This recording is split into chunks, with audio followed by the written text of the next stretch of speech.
Fala, gente, tudo bem com vocês aí? Professor Irã aqui na área mais uma vez para falar, para continuar a estudar aqui os temas relacionados com propriedades coligativas, beleza? Vimos na aula anterior que antes de começarmos propriedades coligativas, a gente vai estudar alguns fenômenos físicos que acontecem com os líquidos puros, ou seja, com os líquidos comuns que não são misturas, tá? Para depois a gente ver propriedades coligativas. Na aula passada a gente viu as propriedades da pressão de vapor de um líquido puro, né? O que é a pressão de vapor de um líquido puro. E na aula de hoje vamos estudar o que é o fenômeno de ebulição de um líquido puro. Para depois iniciarmos, na outra aula vamos estudarmos o processo de congelamento de líquido puro. E aí depois que estudarmos essas três coisas, pressão de vapor, ebulição de líquido puro e congelamento de um líquido puro, quando terminarmos de estudar esses três fenômenos, aí vamos iniciar o estudo das propriedades coligativas, que está relacionado com os três fenômenos, beleza? Então espero que vocês gostem dessa aula, que vamos tratar sobre a ebulição de líquidos puros. E qualquer dúvida me escrevam, comentem lá na aula, pode mandar mensagem privada sobre o assunto, sobre dúvida, para a gente conversar, tá? Boa aula a todos e vamos lá. Põe os slides aí. Então, gente, essa é a nossa aula 2 de propriedades coligativas, né? Que é justamente a aula que vamos falar sobre ebulição de um líquido puro, tá? O conteúdo geral é propriedades coligativas, mas antes de estudarmos essas propriedades coligativas, como eu falei na introdução do vídeo, vamos estudar alguns fenômenos físicos que têm relação com as propriedades coligativas, tá? Depois da pressão de vapor, que estudamos lá na primeira aula, no primeiro vídeo, ou no vídeo anterior, como queiram, nosso tópico de hoje vai ser o estudo da ebulição dos líquidos puros, tá? Vocês todos já sabem lá do ensino médio, olha se vocês estão no ensino médio, né? Ensino médio técnico.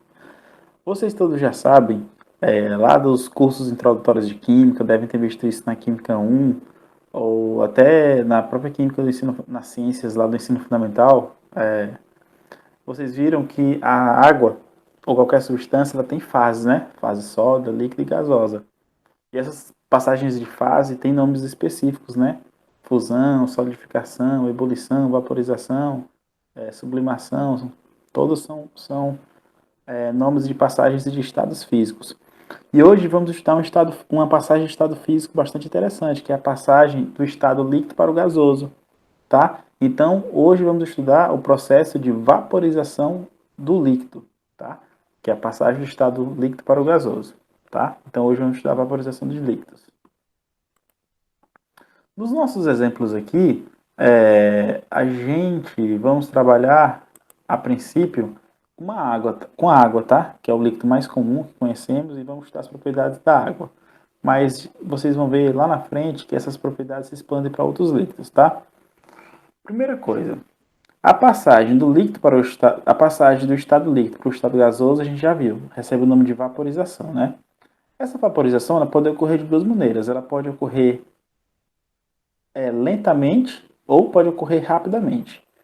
Quando a vaporização ela acontece de maneira lenta, calma, é chamada de evaporização, tá? Que ocorre geralmente somente na superfície de um líquido, tá? Você tem um líquido lá, aquela parte superficial do líquido ela está evaporando, ela está passando para o estado de vapor ou para o estado gasoso de maneira lenta. Já a ebulição é uma vaporização, tá? Ambas, tanto a evaporização quanto a ebulição, é um tipo de vaporização. Todas são evaporação, só que são tipos diferentes. Uma é rápida e a outra é lenta. A ebulição é rápida. O exemplo melhor de ebulição é quando você coloca lá numa chaleira ou numa panela a água para ferver. Quando atinge 100 graus, a água começa a criar aquelas bolhas, né? E aí essas bolhas reflexo que o líquido está evaporando, que a água está evaporando. E ali, como é a passagem rápida do estado líquido para o estado vapor, aquele processo é chamado de ebulição. Tá? Então, a ebulição é algo rápido, passagem de estado líquido para o estado gasoso rápida, e a vaporização é a passagem lenta. Tá? Então, na figura aqui do slide, está mostrando justamente isso. Está mostrando um líquido em ebulição. Por que é um líquido em ebulição? Porque ele está aqui num becker, que é o recipiente que contém a água, o líquido, e aqui embaixo está sendo aquecido. com fogo, né? Está sendo aquecido com fogo. E aí está criando as bolhas e esse líquido está passando para o estado gasoso em uma passagem rápida. Devido ao aquecimento é uma passagem rápida, então é ebulição, tá? O líquido está entrando em ebulição. Só que se olharmos aqui de longe, um olhar de longe, a gente vê justamente esse fenômeno, o líquido entrando em ebulição. Só que se a gente desse uma espécie de zoom aqui nessa imagem, ou se pudéssemos olhar mais de perto, ou lá dentro desse recipiente, iríamos ou vamos observar alguns fenômenos interessantes que aqui, inicialmente à distância, não poderíamos observar. Só que se dermos um zoom, a gente consegue enxergar esses fenômenos. Primeira coisa, vocês sabem que toda vez que um líquido é aquecido, a princípio, que essas moléculas aqui, elas passam para o estado gasoso, essas moléculas em estado gasoso, elas exercem uma pressão de vapor sobre o líquido restante, né? Sobre o restante do líquido que está aqui embaixo. Foi o que a gente viu lá no vídeo anterior, sobre pressão de vapor. Sempre que o líquido está passando para... O líquido aqui está passando de fase, ele vai formar moléculas de água no estado gasoso. Essas moléculas de água vão exercer uma certa pressão no líquido remanescente, tá? E a pressão vai aumentando à medida que o líquido for passando para a fase de vapor, até atingir um equilíbrio na qual a velocidade de vaporização é igual à velocidade de condensação, né? Que a gente viu na aula passada. Então aqui em cima, sempre que o líquido está entrando em ebulição, a gente tem uma pressão de vapor. Certo? Só que também, pessoal, existe lá nos líquidos que estavam estudando na aula passada, a maioria das vezes era o líquido num recipiente fechado, né? Que o gás ficava aqui em cima do líquido e aí até atingir o ponto de equilíbrio, era um recipiente fechado. Aqui não, aqui a gente está trabalhando com recipiente aberto. Então, além da pressão de vapor que existe aqui, existe também a chamada pressão atmosférica ou pressão externa, que é a pressão do próprio meio ambiente que está agindo aqui sobre o meu recipiente, tá? Então aqui vai existir uma competição entre a pressão externa, tá? Deixa eu colocar um ponteiro aqui. Vai existir uma competição entre a pressão externa. A pressão externa, ela tem esse sentido aqui, né? Que é justamente o que está mostrando na figura. Ela está agindo sobre o meu recipiente, tá? Só que cada bolha aqui do líquido em ebulição, ela possui uma pressão interna de vapor, tá? E essa pressão interna de vapor, ela tem várias direções, ela não tem uma direção definida, que é justamente o que está mostrado nessa figura aqui, não tem uma direção definida, tá? Só que uma dessas direções é a direção para cima, a direção superior, que é justamente a direção que faz com que essa bolha aqui do líquido entre em ebulição, entre em estado sólido. Só que para esse líquido entre para o estado sólido, não, entre para o estado gasoso, transforma-se em estado gasoso. Só que para essas bolhas aqui do líquido entrar para o estado gasoso, transformar para o estado gasoso, é necessário que essa pressão interna aqui de vapor consiga vencer a pressão atmosférica que tem sentido contrário, que tem sentido aqui descendo, né, sentido vertical descendo. Então é necessário que essa pressão de cada líquido tenha força suficiente para vencer a pressão atmosférica que já existe. Então a ebulição ela vai ocorrer toda vez que a pressão máxima dos vapores do líquido aqui embaixo, tá? Os vapores do líquido aqui embaixo, for igual ou maior à pressão externa, tá? Então você percebe que a gente já tem a pressão de vapor, né? A gente já tem a pressão de vapor que existe aqui em cima dos gases. Ele fala, inclusive, que a pressão da camada líquida é desprezível, a pressão aqui de cima, mas a pressão de vapor que já existe. E existe a pressão atmosférica, que é essa que vai agir aqui sobre o meu líquido, já que o meu recipiente está aberto. Então, as bolhas de líquido que está aqui dentro do líquido, a princípio, as bolhas do líquido aqui, elas também têm uma pressão de vapor, né? Elas estão formando a bolha e tem uma pressãozinha de vapor, as bolhas que estão aqui dentro. Então, para essas bolhas escaparem aqui do líquido e virar vapor lá em cima, elas precisam vencer a pressão atmosférica que está empurrando. É como se fosse um cabo de guerra, né? como se fosse um cabo de guerra. Então, para esse líquido conseguir escapar daqui, a pressãozinha de cada líquido precisa vencer a pressão de vapor, a pressão atmosférica que está sobre o recipiente. Se ela conseguir vencer, ou se ela for pelo menos igual, ela vai conseguir escapar aqui do líquido. Se ela conseguir escapar aqui do líquido, essas bolhas, então ela vai entrar vai virar vapor. Então aqui o meu líquido vai estar entrando em ebulição. Eu tô tentando falar da...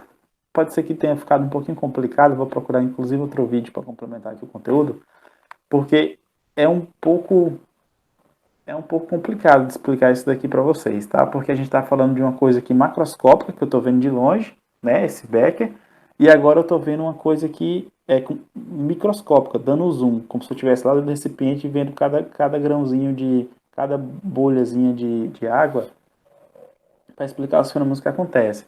Mas é isso, como se fosse um cabo de guerra. A minha pressão atmosférica, ela tem esse sentido, e as várias bolhas do meu líquido aqui embaixo, elas precisam escapar para entrar em ebulição. Para elas escapar, a pressão dessas bolhas, elas têm esse sentido aqui para cima, ó, tá? Para cima. Então elas só vão conseguir escapar se elas tiverem a pressão igual ou superior à pressão que está impedindo elas escapar. Se elas tiverem pressão menor, elas não vão escapar, porque a pressão externa atmosférica vai vencer aqui o nosso cabo de guerra, como se fosse um cabo de guerra, beleza? Espero que tenha ficado claro aí, né, as minhas analogias meio estranhas, mas é para vocês tentarem entender. Beleza? Outra coisa, falando da ebulição da água, no slide anterior eu falei do ponto de vista conceitual e do ponto de vista microscópico, né? O fenômeno que está acontecendo na ebulição da água. Agora a gente vai ver como que isso ocorre de maneira gráfica, tá? Como que um gráfico representaria isso, certo? Aqui é um gráfico de fases da água, tá? Que representa como que ocorrem as transformações de estado ou de fases quando você varia a pressão de vapor da água e quando você varia a temperatura, que são as propriedades que fazem com que uma substância mude de fase, né? Pressão e temperatura, tá? E aqui eu tenho uma curva que representa a minha fase líquido e vapor, que é a que eu estou estudando atualmente, tá? Então, quando eu tenho 1 atm, que é uma atmosfera de pressão, que é a pressão normal, certo? A pressão normal aqui da Terra, da nossa superfície ao nível do mar, por exemplo, a pressão normal aqui da gente, nas cidades que estão ao nível do mar, é 1 atm, certo? É uma atmosfera a pressão. Esse 1 atm é como se fosse a temperatura, né? As pessoas não medem a temperatura e falam na televisão, oh, hoje vai ter 30 graus em Recife. Aí no jornal às vezes fala, hoje vai ter 35 graus em Uricuri, vai ter 36 graus em Petrolina. Então, é uma medida das condições do ambiente. Então, com a pressão é a mesma coisa. A única diferença é que a pressão não varia, né? Então, quando você está lá, você não vai ver no jornal, tipo assim, hoje a pressão em Uricuri está 0,5 atm. Aí depois no jornal, amanhã a estimativa de pressão para a cidade de Uricuri é 1,5 atm. Não. A pressão ela é uma propriedade que descreve, que caracteriza o ambiente, como se fosse a temperatura, só que ela não varia, ela é 1 atm a nível do mar, tá? Então, voltando aqui para o gráfico de ebulição, a gente tem duas propriedades que caracterizam os processos de transformação de fase, né? Que é pressão e temperatura. Então, a pressão de 1 atm, que é em condições normais de pressão, que é a pressão normal que a gente tem aqui a nível do mar, quando está em 1 atm e você chega para uma temperatura de 100 graus, você relaciona a pressão normal. A pressão normal vai estar constante, 1 atm. E quando você atinge 100 graus, vai ser formado esse ponto A, né? Que é justamente a junção do 1 atm e aí desce aqui vertical 100 graus. Quando você está em 100 graus a 1 atm, você tem esse ponto A. Esse ponto A, ele descreve justamente a passagem da fase líquida para a fase vapor, tá? Que é justamente a vaporização, que é a passagem da água líquida para a fase vapor, fase gás, tá? Que é o processo de vaporização. Que é esse sentido aqui, ó. Esse sentido aqui. Beleza? Aí alguém fala, professor, então, e antes de 100 graus, professor? A 1 atm antes de 100 graus, que é essa região toda aqui, ó. Essa região toda aqui é abaixo de 100 graus, ó. O que vai acontecer, professor? Vai ter a passagem da fase vapor para a fase líquida, tá? Que é esse sentido aqui que eu estou escrevendo, ó. Passagem da fase vapor para a fase líquida, tá? E essa seta nesse sentido, essa passagem da fase vapor para a fase líquida, é chamada de liquefação, tá? Só que aqui a gente está estudando a ebulição. Então, nosso estudo aqui principal é a passagem da fase líquida para a fase vapor nesse momento, beleza? Então, esse gráfico aqui, ele representa, ele mostra a curva da passagem de fases, tá? Deixa eu ver aqui. Então, nesse gráfico aqui, ele mostra as regiões em que ocorre líquido e as regiões em que ocorre vapor, certo? Aí alguém pergunta, professor, eu tenho a pressão de 1 atm e eu tenho a temperatura de 150. Qual que vai ser a fase da água? 150 vai estar por aqui, ó. 150. A 1 atm, era só você traçar a reta aqui, ó. 1 atm, e aí eu colo aqui embaixo com 150. Seria mais ou menos um ponto aqui, ó. Então, a 150, que fase a água iria estar? Na fase vapor, tá? Esse é a sacada do gráfico, é relacionar a temperatura, pressão e verificar em qual fase que a água está.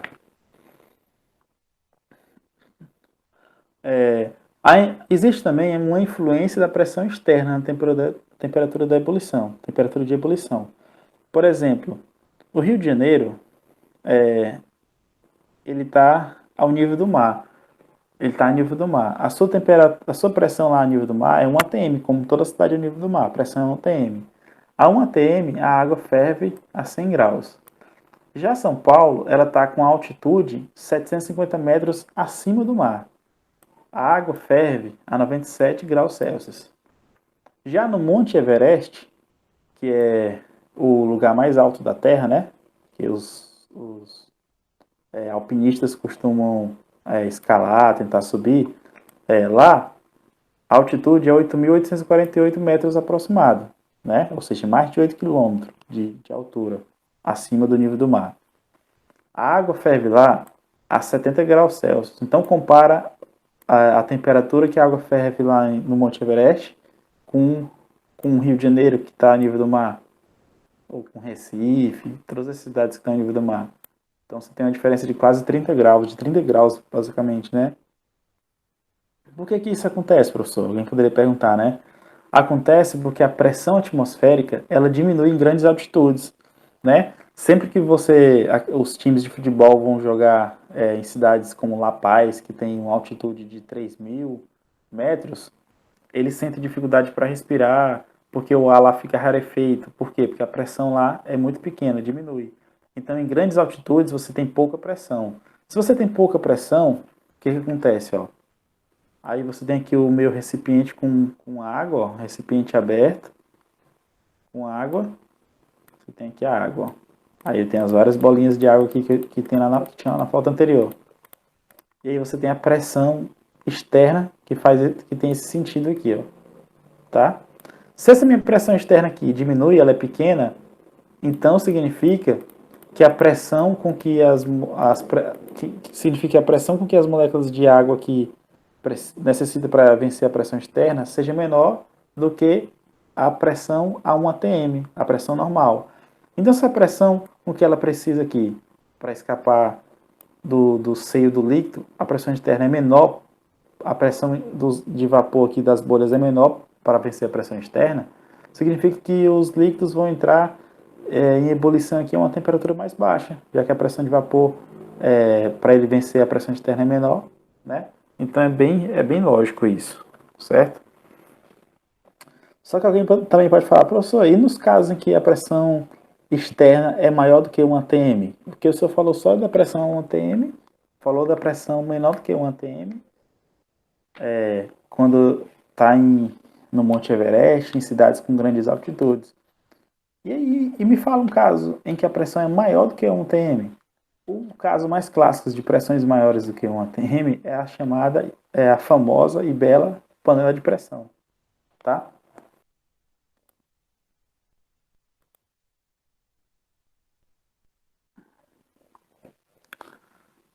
Na panela de pressão, a gente tem um caso diferente. Na panela de pressão, a gente tem um caso em que a pressão interna, ela é maior do que um ATM, tá? Porque, por exemplo, quando você coloca lá na panela de pressão, você coloca o alimento, coloca a água, e aí quando você vai tampar, lá dentro da panela fica uma certa quantidade de ar, certo? Porque a panela estava aberta, né, para você colocar o alimento, a água, então fica uma certa quantidade de ar lá dentro. Aí quando você coloca a tampa e, e lacra lá, né, ou seja, você tampa a panela, essa quantidade de ar que estava lá dentro, ela tem uma certa pressão. Então, à medida que a temperatura aumenta, a pressão interna dessa quantidade de ar que já tinha lá e a pressão interna de vapores que estão saindo do, dos líquidos que estão presentes dentro da panela faz com que a pressão total ali dentro aumente, certo? E fazendo com que os líquidos lá dentro entrem em ebulição a temperatura maior, porque a pressão interna que está sobre os líquidos é maior, tá? Então, essa pressão sendo maior, o líquido vai entrar em ebulição em temperaturas maiores. Consequentemente, os alimentos vão cozinhar mais rápido, tá? Então, essa é a grande funcionalidade da panela de pressão, que tem a ver também com ebulição e tem a ver com pressão do ambiente, tá? O que é interessante também mostrar, esse gráfico mostra justamente isso. Ó. Quando você tem uma pressão de 760 milímetros de mercúrio, que é o mesmo ATM, se você aumentar essa pressão, consequentemente, aqui na reta, consequentemente a sua temperatura de ebulição também vai aumentar. Tá? Então, o aumento de pressão está relacionado com o aumento de temperatura de ebulição de líquidos. Tá? Só que nos exemplos que falamos hoje, a princípio tínhamos falado apenas da água, certo? Falado apenas da água. Só que nesse slide ele faz uma comparação, aqui eu estou fazendo uma comparação de líquidos diferentes. Como que é o comportamento de líquidos diferentes, né? Então aqui eu comparo o éter, certo? O éter comum, que é um líquido, o álcool etílico e a água. Vocês vão perceber no gráfico de pressão de vapor e de temperatura que a pressão de vapor do éter ela é sempre maior do que a pressão de vapor do álcool, né? A pressão de vapor é essa linha vertical. Então a pressão do éter está aqui é sempre maior do que a pressão de vapor do álcool etílico. E a pressão do álcool etílico e a do éter são sempre maiores que a pressão de vapor da água, né? Então esse já é um dado importante. Consequentemente, você percebe aqui no ponto A, esse ponto A descreve a temperatura de ebulição do éter etílico, que é 34,5. Já o ponto B descreve a temperatura de ebulição do álcool etílico, tá? Eu falei errado. O ponto A descreve a temperatura de ebulição do éter comum, 34,5. O ponto B descreve a temperatura de ebulição do álcool etílico, 78,5. E o ponto C é o ponto de ebulição da água, 100 graus Celsius, tá? O que é o ponto de ebulição mesmo? Só relembrando, é a passagem do estado líquido para o estado gasoso ou estado vapor. Então percebe que para líquidos diferentes aqui, a gente tem pressões de vapores diferentes e tem temperaturas de ebulição diferentes. Então, em resumo, o que a gente pode concluir a respeito disso? Podemos concluir que quanto maior a pressão de vapor, mais o líquido é mais volátil, né? Tem capacidade de entrar em ebulição. Então, quanto maior a pressão de vapor, o líquido mais volátil é. E, consequentemente, se ele é mais volátil, menor é a sua temperatura de ebulição. Então, percebe, ó, o éter é um líquido bastante volátil e ele tem temperatura de pressão de vapor maior que os outros e tem menor temperatura de ebulição. Então, uma coisa está ligada com a outra, tá? Então, estou encerrando esse vídeo aqui por hoje. Estou encerrando esse vídeo aqui de momento. Falando sobre a ebulição de líquidos, vocês viram algumas características, né, dos líquidos, viram como que ocorre o processo de ebulição. O processo de ebulição ela acontece quando a vapor interna do líquido consegue vencer a temperatura, consegue vencer a pressão externa do ambiente. Quando a pressão de vapor consegue vencer a pressão externa ambiente, significa que o líquido ou as bolhas de líquido vai escapar para a superfície. Então, significa que o líquido vai conseguir entrar em ebulição. Né? Vimos também que a pressão de vapor depende da altitude, né? da altitude, consequentemente da pressão. Aliás, vimos que a temperatura de ebulição depende da altitude, ou seja, da pressão, da pressão ambiente. Vimos também que essa pressão de vapor ela é diferente para diferentes líquidos. E vimos que quanto mais volátil é um líquido, ou seja, quanto maior sua pressão de vapor, menor é a temperatura de ebulição. Tá? E esse foi o resumo da nossa aula de hoje. Espero que vocês acompanhem e qualquer dúvida podem escrever e falar comigo, certo? Forte abraço e até a próxima aula. Valeu!